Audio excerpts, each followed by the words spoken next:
Welcome back. Today marks 33 years of the most horrific and brutal crackdown of peaceful protest that the world has ever seen. It's the 33rd anniversary of the Tiananmen Square massacre. China is rattled, and how? It's begun to increase patrols and crackdown and vigils in Hong Kong in the name of restrictions due to coronavirus. It's also started censoring Chinese social media website Weibo, where keywords such as student tank and 1989 are being censored. Some users have been posting subversive messages like "It's my duty" on Weibo, which are also being censored by the CCP. We here at NewsX have time and again exposed China's brutality in regions like East Turkestan and Inner Mongolia. Looking at how rattled China is, the big question we are asking as we remember Tiananmen is China exploding from within and is on the brink of another 1989 moment? We'll talk about this with some special panelists. Joining me on the show at this point in time is Inar Tangen, political analyst, joining us from Beijing at this point in time. Andrew K.P. Leung, SBS FRSA, International and Independent China Strategist, is also here with us, joining us from Hong Kong. Nam Gyal, a regular on our show, Member of Parliament, Tibetan, Parliament in Exile. She's joining us from Tibet at this point in time. Don McLean Gill, geopolitical analyst and resident fellow at Philippines. He's also joining us on this very important conversation. And last but by no means the least, Professor Madhav Nalapad, editorial director of the Sunday Guardian, is also here with us. Mr. Tangen, if I can speak to you first, and if you can hear me. Inar Tangen, if you can hear me. Can you hear me? Yes, loud and clear. Hello. Thank you for joining us and speaking with us. You've been a part of this show in the past as well. We've had some disagreements and some agreements as well. But what's going on in Hong Kong? Is the Tiananmen massacre anniversary a problem for the CCP? Well, it's not a problem. I was listening into your previous panel where you it was very clear that almost everyone felt very strongly that the sources of unrest and motives of those who are trying to stimulate unrest or against the government. It's very important to know that, and that's exactly what is happening in Hong Kong. They had a period of unrest. People were not safe in the streets. Policemen were being attacked. Property was being destroyed. It has now been a couple of years. They have not had any of this, and they are now moving on. And their intent from Beijing is to make sure that there is not a step backwards in this process. Is there a fear in CCP that there could be calls in the future, there could be protests, there could be uprisings similar to what happened in 1989, considering what's happening in Hong Kong? No, I mean, there really isn't. Anybody who says that obviously has not been to China, doesn't know China.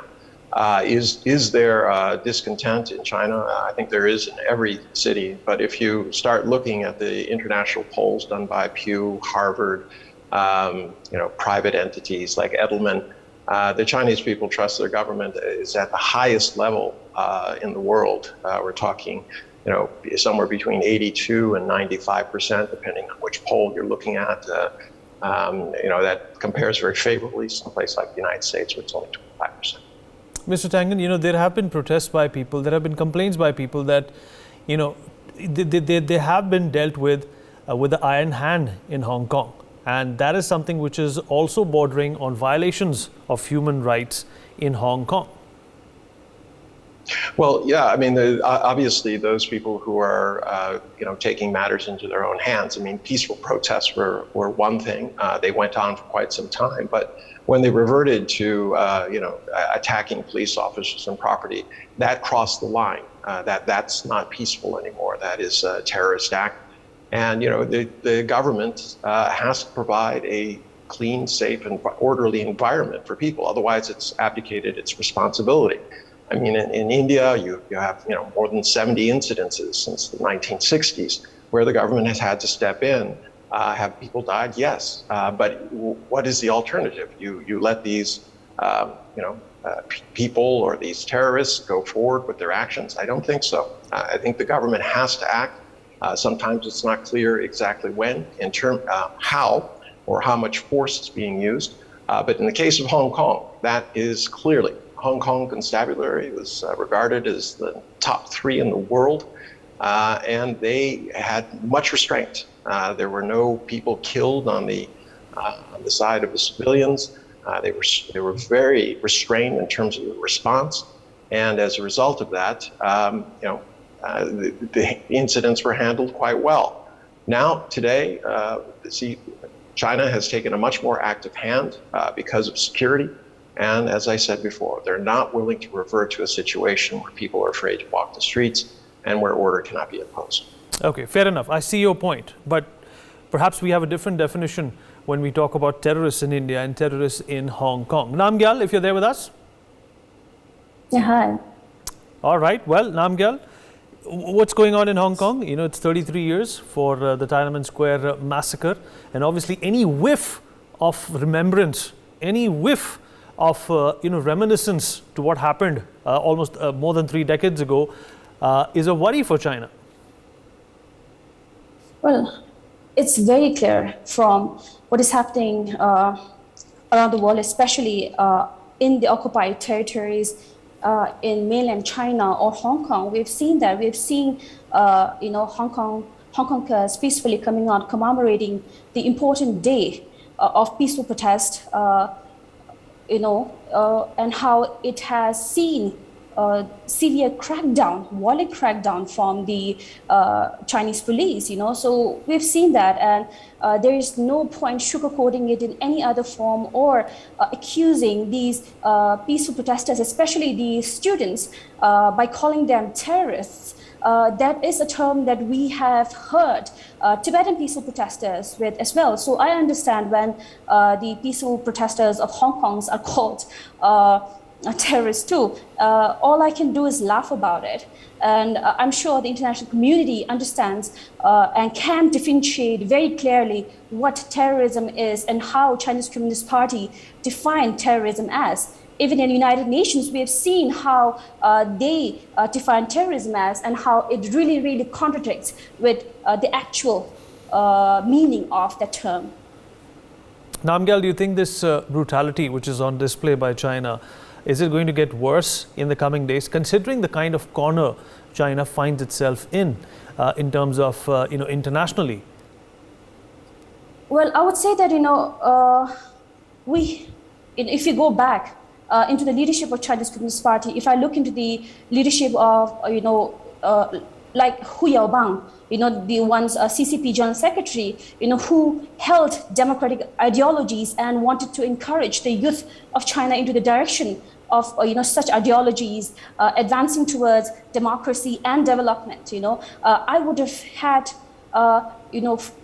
much hope from the leadership. However, looking into the reality, China is currently under the dictatorial regime of Xi Jinping, and it is very clear over the years, over various different leadership, that things have gone from bad to worse, and I really don't hope, and I would encourage the international community and the world leadership to really open our eyes and remember and see that do we see any hope from the Chinese Communist Party, because the world were under illusion solely because of, leadership of Deng Xiaoping or Hu Yaobang. However, we've seen after them, what kind of leadership came in China, and right now, my goodness, are we really foolish enough to hope and continue to boost such terrorists by doing any form of business with them, And Tibet is an example. Hong Kong is an example.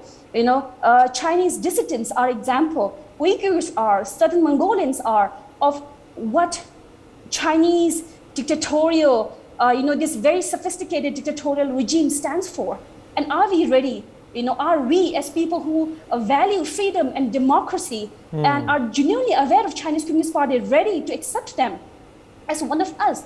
And even conceive of giving any form of platform to them in United Nations or in fact Human Rights Council. It's actually humorous that they have a spot in a Human Rights Council, or any form of such values that we believe in. So I hope that we are not under any form of delusion. Andrew Kapiliong is here with us. Andrew, if you can hear me, thank you for speaking with us and taking out the time, being here on NewsX. Thank you. Andrew, the question I want to ask you is that students in Hong Kong are in fact hiding figurines of the democracy goddess under the fear that if they are caught, they'll be labeled as disruptors and terrorists and people who do not believe in the CCP way. Well, I think amongst this panel, I'm the only one who was born. Okay. Can you be a little louder, Andrew? Your voice is a little low. Sorry. Can you be louder, please? Did I mute anything? Well, this is as loud as I can get. I mean, okay, that's fine. That's fine, Andrew. That's all right. Go ahead. Unless you want me to shout, which is not my role. We'll leave that for later. All right. I think I'm in this panel. I'm the only one who was born in Hong Kong. I'm a grandfather now, so it's been a long time ago. And also born, bred, and largely educated in Hong Kong. And in fact, I was a senior member of the Hong Kong government before and after the handover. So I can, and also I studied classical Chinese before I could speak. I could learn the English alphabet. And in fact, I sat for my examination on the Western democracies using Chinese brush and ink on Chinese rice paper. So I can speak with some degree of experience and personal experience. Now, I think that the discussion so far, I think, confuses a number of issues. Xinjiang is not Hong Kong, all right? June 4th, even though it is a traumatic time in China, doesn't define what China is now. It seems that the West is still fixated on this picture of the person standing in front of the tank, as if time, doesn't move on, and if China hasn't changed. Well, and also there is a confusion about what is known as democracy, the expectation, initial expectation, that Western democracy could be transplanted in China. Suffice it to say that the word democracy is in fact enshrined in China's constitution. But China's concept of democracy cannot be conflated with the only model appearing in the West. And the best test of any government is to what extent the government could provide much better life, miraculous change in the lives of people under its charge. Now, since the Chinese Communist Party took over, the lives of the Chinese people, especially the bottom half, well, there is a bottom half in the United States, okay? There's a big difference between the lives in the bottom half and the elite in the United States under democracy. But in China, the lives of the bottom half have never had it so good, not only for 40 years, but for the past 4,000 years of China's history. Now, Andrew also... I'm referring to the kind of perceived lack of legitimacy. Yes. Okay, and Andrew, also talk about, I have a question for you, Andrew, also talk about the younger generation, the millennials, the Generation X, those who don't remember the Tiananmen Square massacre. What are their thoughts about what China is doing? Do they feel the same way as you do? Is the education upon what China is doing and what it has done vivid enough for them to realize what's going on or what has been going on for decades now? Well, Tiananmen happened in 1989, right? Tiananmen in 1990. Well, that's a long time ago. Okay, even 1990 is about 32 years ago. All right. Yeah. So those guys on Tiananmen Square should be now in the 50s and 60s, and some of them, of course, left China and in the United States, and they are not. Some of them are no longer promoting what they perceive as democracy. Some of them still are, but that's quite irrelevant in the sense that look at what China has transformed itself. As I said, the lives of the bottom half 50%, have never had it so good for 4,000 years. And I think that there's no better test of democracy, of legitimacy. And then compare with the United States, the bottom half have their lives and livelihood stagnated for the past 30 years at least. And that's transformed into kind of anger, dividing the whole country, the United States, into two opposing parts. But China remains highly united. Now, you look at the latest report of the Harvard Kennedy School, the Ashton Center report, which was out a couple of months ago. And then, of course, they have been doing these surveys around the world for a long, long time and studying how well the government of different countries are well regarded by its people. There was a kind of ranking. According to the latest report a couple of months ago, China has been scoring the highest ranking in the whole world, multiple ranks above the United States. All right. Don McLean-Gill is joining us on the platform to talk more about this. Don, if you can hear me, thank you for speaking with us and taking out the time right here on NewsX. Don? Yes, thank you so much for having me. It's a true pleasure. Don, what has changed in the last 30 years? And, you know, considering what's going on in Hong Kong right now, we can assuredly say that, you know, a lot has changed, but still nothing has changed the way China deals with dissent. Right. We have to understand this. Like, I would like to provide my own perspective through, of course, a lens of international politics, of course, looking at it from a structural level. As we can see, when we look into the dynamics of China's foreign policy and, of course, its security policy, we can definitely say that most of the PRC security concerns are domestic rather than international. So domestic stability and cohesion among its people remain very important, of course. And as we can see during the National People's Congress in 2020, you know, a significant chunk of the focus is really on domestic affairs rather than international. So this is one thing that we have to take into consideration when looking at these particular aspects. So, in fact, China's foreign policy is a reflection, of course, of its concerns domestically. So we can definitely find that link there. So any form of social instability inside the state can create a negative domino effect, which can, of course, critically challenge the particular regime. So this is something that channels really the Chinese government's threat perception. So the Chinese government, of course, as we can see through the strict policies, some may mention about the national security law in Hong Kong in 2020. Well, this is really to maintain that level of cohesion, to be able to create that environment that would be conducive, of course, for the interests of the ruling party. And of course, while there has been significant economic growth as far as China is concerned, in fact, in the recent economic forums, we can see that China's economic growth has been used as a form of platform for many to follow suit. But we can see, of course, there are a number of other domestic concerns that China is faced with. So, of course, you can look into the demographic concerns and in terms of food security, for that matter. So we can see really that these policies, and understanding it from a foreign policy perspective, is that China channels its policies based, of course, on its concerns domestically.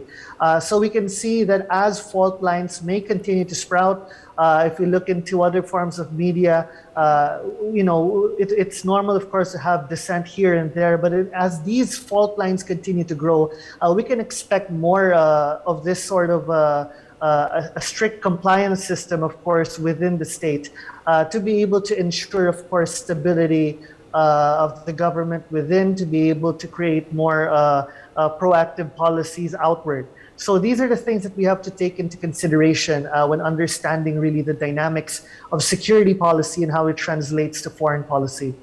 All right, fair enough. Professor Nalapad, you've assimilated what all the panelists have said. Don made a good point that China's foreign policy is perhaps an extension of what it has been doing internally, domestically as well. But the fact of the matter is, Professor Nalapad, that you know, this foreign policy is not reaping the kind of fruit China would have expected 10 years ago. Well, I think the Chinese state would like to have other countries do things that are helpful to them rather than like them. And I think that is the priority, for them. I'd like to point out that, the real opening out to the West began in 1979 under Deng Xiaoping. And throughout the 1980s, that opening out proceeded at a very, very fast pace.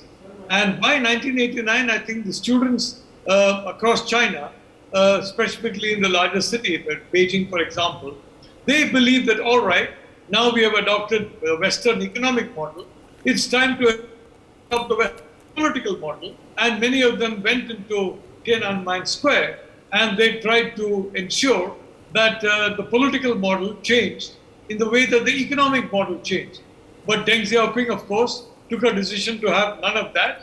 And Hu Yaobang, has correctly been said by the Tibetan scholar, was removed and a much more hardline policy was instituted. Now, and which has been a fact of life from the 1990s. The entire hope that the political system would follow the economic system trajectory and become more like the West could not happen. In the 1990s, why was public dissent at a lower level? Because they could see a play out in real time the horrible situation that prevailed in the post-Soviet era in the Russian Federation. I mean, throughout the 1990s, you had Boris Yeltsin there.